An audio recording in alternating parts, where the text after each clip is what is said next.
Welcome, everybody, to another episode of the Third Hour of Power. This is Grady of This Mormon Life, and this week I am joined with Ben Bernards. How's it going, Ben? Doing awesome. Glad to be here. Thanks for having me. Yeah, I'm glad you're here with us. This week we're talking about Chapter 9 of the Gordon B. Hinckley Manual, which is the precious gift of testimony. But before we roll into that, Ben, why don't you just tell me a little bit about what you do? Sure. So I'm Ben Bernards, originally from Utah. My day job right now, I'm actually an IT project manager for a certain fruity computer company based out in California. Yeah, we make toys that people have probably played with. So I do top secret IT project management for them. And then on the side, I'm a youth speaker. I teach at EFY and youth conferences and YSA firesides and all that kind of stuff. So travel just about anywhere people will be willing to listen. I've written a book last year all about missionary prep for the millennial generation, and I love doing podcasts like this. So just a little bit of everything. Cool. Well, I'm super excited that you're here, especially with focusing on the youth. That is a crucial time for a youth to gain a testimony of their own. I think it's super important that our youth early in their lives now get a testimony of their own and not relying on anyone else, because life is getting really hard for the youth. I serve right now with the deacons, and so they're still at the innocent stage. Yeah. But I'm watching the teachers and the priests go through their struggles, their testimony trials, and I'm like, I feel for them. Yeah. Especially right now. I mean, the world that they're growing up in, it's so totally different than what we had growing up. And like you said, you see those innocent little deacons, and you're like, oh, boys. If you only knew. just be good. Yeah, just be like this. Don't be like them. Just ignore that stuff. Just trust me. Do what I say. And I'm sure God's up there doing the same thing. He's like, you guys, please, just trust me on this. Listen. Yeah, we'll try to plan mutual. They're like, let's play basketball. I'm like, you can play basketball all you want when you're in the teacher's quorum, but for right now, we're doing good stuff. Mm-hmm. And I like what you said about this is the time to get the testimonies going. I think that's one of the things that I love most about talking with that group is I realized that it's like we've got this little narrow window, this tiny little chance to get it right with them, and that's the future of the church. That's the future of the gospel that we're looking at. And I don't know, it feels like it's a pretty big responsibility that we got to tackle. Yeah. I look at these young men, I'm like, this is my future bishop someday. I got to make sure I help these guys do it right, because I didn't make it to the bishop, and that's okay with me. But these guys probably will, and I need to make sure that I help them out. I love this lesson here, because it talks a lot about kind of what is a testimony and why we should seek that out. And I love in the first section. The first section is called "Testimony is the great strength of the church and the wellspring of faith and activity." And I love it because in that first paragraph, he basically outlines what a testimony is, but more importantly, when it comes to bearing our testimony on Sundays. A lot of times, if you think about what you see on Sundays, you might have a skewed opinion on what a testimony really is, and what it means to bear testimony. And I love this. He says that he talks about how he knows that God lives and he's at the helm of the holy work, that Jesus Christ is the Redeemer. He stands at the head of the church. Joseph Smith was a prophet.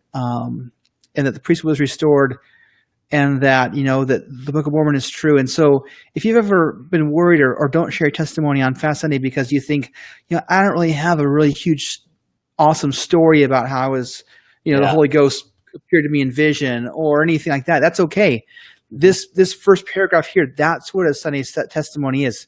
And if you're listening early and you're getting ready for Fast Sunday, read this lesson and say, hey, I can give my testimony on Fast Sunday, and I can do it the right way, and I can say what's in my heart and share a real thoughtful testimony. Absolutely. I mean, we had a general authority, I think it was a member of the 70, come out to our stake conference, and he was talking about this, and he said, brothers and sisters, when you get up to bear your testimony, you've probably heard this before, but it doesn't need to be about the stories. It doesn't need to be about the travelogues. It doesn't need to be about all this big stuff. In fact, some of the best testimonies I've ever heard are the short ones. They're the ones where a person simply stands up and says, here's what I know. Here's what I believe. This is what I feel. And that's it, because those are the ones where you're really speaking from the heart. And the only thing that I would add to that I really love are the times when people find the courage to also admit the things that they don't know, but they still have faith in. I mean, it's like, imagine what would it be like to hear people stand up and bear testimony, and they would say, I don't really know 100% that the church is true, but I believe that it is. And I hope that and I'm still trying to get there. Sometimes we may feel like testimony is like an all or nothing sort of a thing. Like you can only beyond get the shadow there. of a doubt with every fiber of my being. Fiber of my being. I know. And we're like, there's enough room in this church for everybody that's on the spectrum of testimony that they need to feel welcome there. Yeah, in fact, it was an interesting thing. I won't say any names, but there was a friend of mine who's been going through some struggles in their testimony, and a friend of mine who is in the stake presidency. And it was, I don't know if it was Fast Sunday or just a Sunday, but he was there and he felt inspired to ask my friend to bear their testimony. And Wow. so my friend got up and they were honest with what they were going through, what they were feeling. And I was, and some people were like, well, how could he do that? And I'm like, you know what? I know he's inspired. He's a wonderful person. And maybe there was someone in that congregation that needed to hear that it's okay to be trying and still figuring things out. Yeah. Maybe that, and that person, my friend had a hard time saying that over the pulpit, but they were asked to do it and they did it. But, they were kind of frustrated afterwards. I'm like, there's probably a lot of people that benefited, that blessed. Seriously. I mean, there's that line from the hymn, Lord, I would follow thee. It's the line that keeps coming back and haunting me. It says, in the quiet heart is hidden sorrow that the eye can't see. And anytime I hear the one person stand up and say, here's everything that I know, here's everything that's great, I just wonder, are there 20 people behind that don't know and that have questions and doubts, or they feel like, well, my testimony is not good enough, or I'm not a picture perfect Mormon, or, I'm not a very good disciple of Christ. Do I really belong here? And those are the folks that we want to reach out to and say, it's the old cliche thing. This is not a museum for perfect people. This is a hospital for everybody that's sick, and we're all sick together. And that's okay. There's room for us here. Keep trying, keep moving forward. Yeah. That's not a license to tell everyone that the church is wrong. It's a license to say, I'm trying. Yeah. What else stood out to you from the lesson? So the next section that I really liked was when he was talking about the light in our eyes, or the light into our lives. When he was describing how it had such a transformative experience on this family in Mexico. And he goes through all the details about, how they started. They really didn't know anything. Then they joined, and they had kids that went on missions, and so many people joined. And I heard just this wonderful cycle of how we spread light, and how it starts off with us trying to prepare people to feel the Spirit, right? And then we try to set people up with experiences, whether they hear the missionaries, they go to church, or they listen to a podcast, or, they read something online. So you see the cycle where they prepare them to feel the Spirit. We have faith that they're going to do so. And then if they feel it, hopefully they're going to act on it. And then once they act on it, they're going to go to want to share it with somebody else. And so as I see that cycle going on over and over and over again, I realized that it really hit me that that's pretty much my job as a dad and as a husband and as a disciple, is to help spread the light, help cast out the darkness and help tip those dominoes like that family. Especially this is what I see happening with my own kids when my job is to help them recognize what the Spirit is. I've known a couple of families that have been really hard on themselves for what they see as failures in their own home because, somebody they love maybe didn't follow the church teachings. I've talked with a couple of parents and they said, I just feel so guilty. I feel so bad because my son, or my daughter doesn't have a strong testimony. And to them, I say, it's okay. Not only do these things happen to everybody, but it's not the end of their life. And we can still keep going and helping them feel the Spirit and keep weaving that testimony and making it stronger. I mean, it's ultimately going to be okay. Yeah, I love just the example of King Mosiah, and he had his sons that were rotten. They were just bad kids. But how he just prayed and he fasted for them that they would have a change of heart. And some kids do and some kids don't. But, you know, it's just an important thing of, as the parent, always loving them and always being faithful and being that example. You know, my big brother Glenn is just a wonderful example to me because, you know, he spent some time away from the church and he came back. And it was through a lot of prayer from my parents and from me a little bit, but I'm the little brother, so I have my own things to deal with. But my parents, you know, were praying all the time, and I could see how it weighed on my dad. But, you know, just a wonderful thing now to go and to go to the temple with him and to be able to be there when he got the priesthood and all these things, these new milestones in his life, and how excited my parents are now to see, you know, that change of heart in his life. And so, you know, when you keep loving your kids and keep, you know, being faithful to the Lord and faithful to them, you know, miracles happen. Hearts are softened. There's a section here at the very beginning, in section 1, where we say that, let me see if I can find the quote. Okay, here we go. The thing which we call testimony is the great strength of the church. It's the wellspring of faith and activity. It is as real and powerful as any force on the earth. And I was thinking about that, and I was like, man, that seems pretty amazing, that the primary motivating factor, and for me, I think the most motivating power that we need to have as disciples of Christ should be testimony.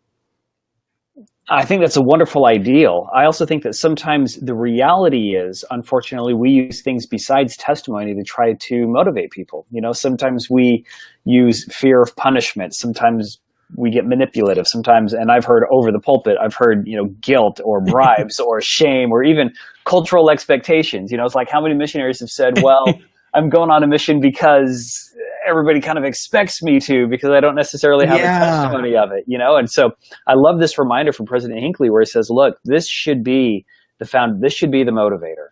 You know, we need to get out and serve because we have a testimony of it. And so for me as a leader, or anytime we're talking with people, it's a wonderful reminder to me to not use all those other methods that may crack the whip and may get people going, but it's not going to be transformative, right? You'll get results. Actions, not hearts. Exactly. Yeah, I've thought a lot about that, serving with the youth. You know, we want the youth to keep standards, and there's nothing wrong with that. But sometimes we get caught up in pushing the standards, not pushing the change of heart. You know, we kind of drive into, you know, hey, these are the modesty standards. Hey, these are how often you need to read the scriptures. And that's I what think you it's do. great. Yeah, and it's great that to let the youth know what the expectations are, but hammering it into them isn't what changes hearts. It's helping them gain a testimony of their own. And if they know what the standards are and they have a testimony, those things come into alignment. And I've seen it time and time again, where even adults have habits or just other things in their lives, but as they gain a testimony, all those other little things that were, you know, keeping them back resolve themselves because they want to be better and they want to change, and they say, hey, you know what, this isn't in alignment with what God wants. I want to change it, not someone's making me change it. It's a big difference, and it's how you get that lasting testimony and how you are able to do those hard things like serving a mission. I love later on, just kind of in the same theme, but in the later section, I think in section 3, President Hinckley is just telling a story about this young man from another country who he was in the military in that country, and he came to the U.S. to do some specialized training. And while he was there with the Navy, he met some Latter-day Saints and was just super impressed with them. And he ended up joining the church. And President Hinckley came and met him. And President Hinckley says to him that your people are not Christians. What will happen when you return home a Christian, and more particularly a Mormon Christian?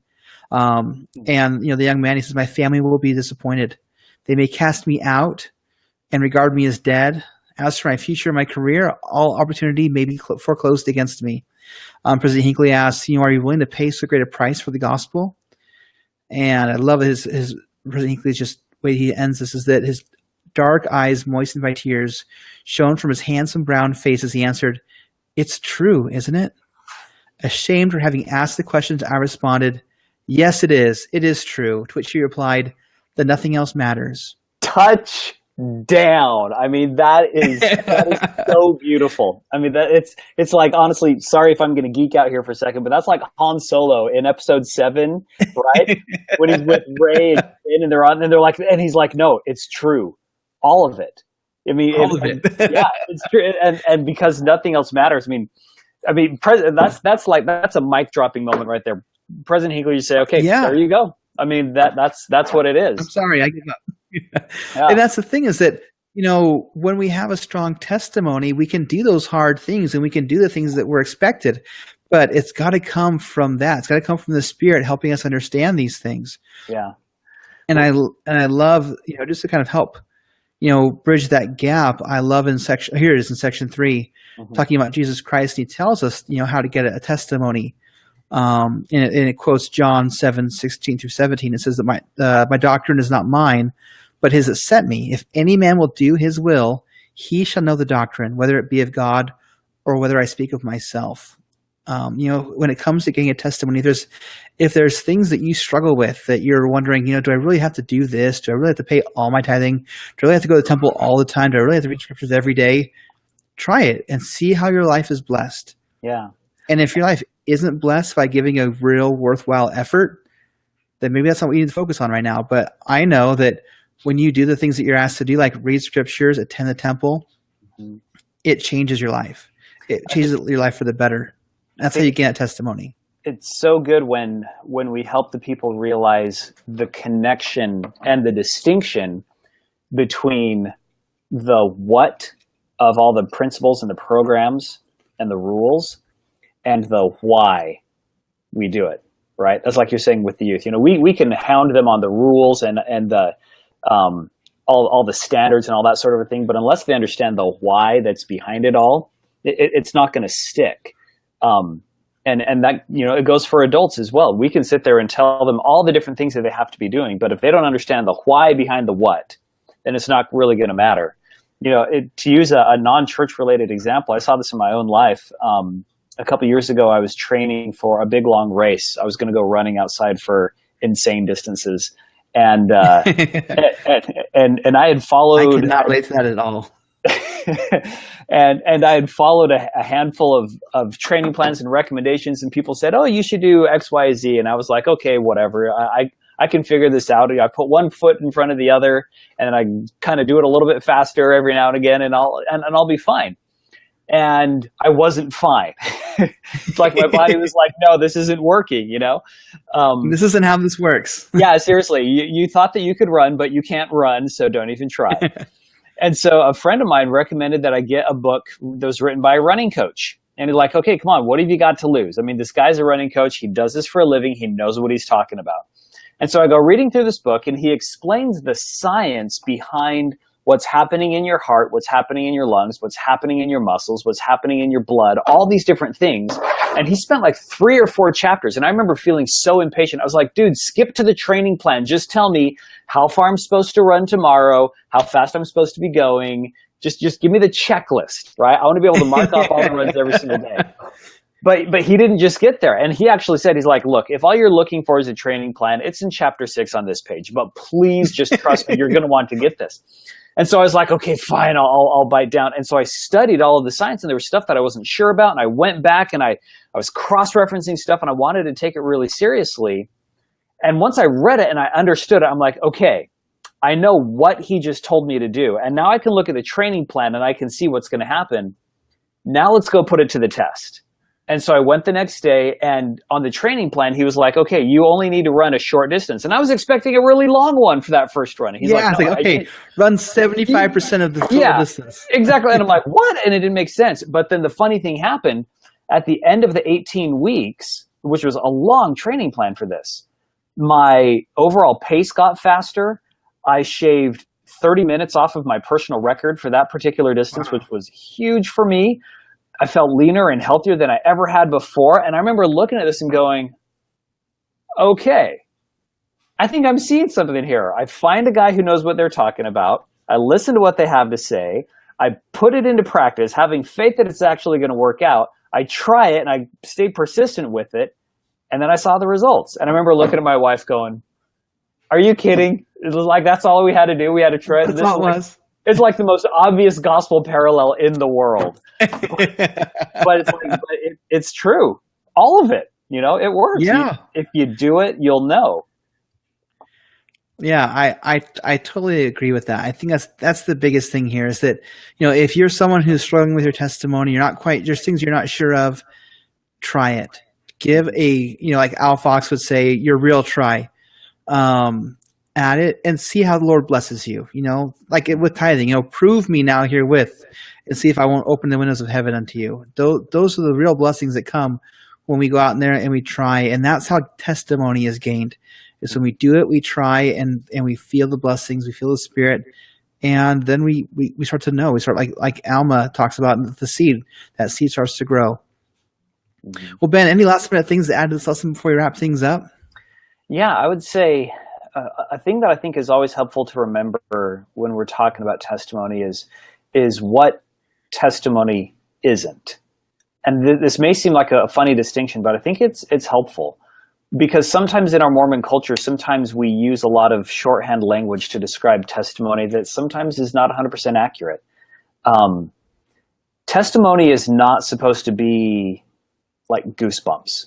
It's not supposed to be chills. It's not supposed to be physical omens and signs and those sorts of things. Testimony is when you have a knowledge of Jesus Christ, and it's all the testimony of Jesus Christ. It's focused on Him. And so sometimes as we're following the actions, we're, trying to follow the recipe of how to get a testimony, there may be times when it doesn't happen as fast as we want. There may be times when it doesn't come the way that we want it to. And that's okay, because I think those are times when God is saying he wants to see how bad you want it. He wants to see how much effort are you willing to put in. And so when we set aside our timetable, when we set aside our expectations of how the Spirit is supposed to talk to us, if we set aside our expectations of what the Spirit's supposed to feel like or what a testimony is, and if we open ourselves up to the possibility of how God can talk to us and how the Holy Ghost can speak to our hearts, that's when the magic happens. And that's when it comes. And that's when we can say, we know not only what the gospel is, but why. We know why we do this. And we have that rock solid foundation on Jesus Christ. And from there, we can do anything. Yep. Anything at all. Well, awesome. Well, Ben, tell me just a little bit about what you have going on right now. So like I mentioned earlier at the beginning, I speak youth conferences and everything. We just barely recorded one of my recent talks. This was for the LDS youth theme, the 2017 theme. If any of you lack wisdom, let them ask of God. So we've got a really great presentation. It's currently featured on ldstalksforteens.com. It's a website we put together with a handful of other teachers and speakers. My buddy Brad Wilcox is on there with me. And it's pretty fabulous. I hope it would be helpful to anybody with youth or kids. It's a really good message that you need to hear. Awesome. I'm going to add it to my list. I am loving consuming youth talks right now, especially with teaching the deacons and having them. Sure. When we go on campouts, I throw that stuff on a lot in the car. We do a little bit of James the Mormon by request, and I like it too. Good stuff. But then once we get kind of tired of that and we start leaving my internet range, I got some talks that are saved on there that I play instead. And it's fun that even like they're talking, but they're still getting stuff out of it. And like when we start to come home, they're like, hey, can we listen to more talks? And I'm like, yeah. You bet you can. Awesome. And then over on This Mormon Life, this-mormon-life.com, we just posted just recently an article about just a little girl that just has a fantastic testimony and such huge faith. She's a member of the choir that I sing in, the Millennial Choirs and Orchestras out here in Arizona, and it's all over. But the one that I sing in here, and she's recently diagnosed with a brain tumor, and it's not looking good, but there's hope. And they're trying to raise funds to help her to get an operation that's really radical, not covered by insurance, and so the family has to pay out of pocket. So they're looking for some help. So check the blog post out that supports this episode. I'll have a link to Ben's talk as well as a link to that blog post. And if there's anything else that if you guys feel like you'd like to see in that blog post or those notes, let me know. I'll add it. And we thank you guys for joining us. It means so much to us that you're willing to take 15, 20 minutes twice a month to get prepared for your third hour lesson, whether you're a teacher looking for ideas or a listener trying to be ready to participate, or someone like me who serves in an auxiliary who never gets to have these lessons but really loves Gordon B. Hinckley and wants these lessons still in their lives. So until next time, share it with a friend, and we bid you all a fond adieu. All right. Thanks, everyone. All right. Ending broadcast.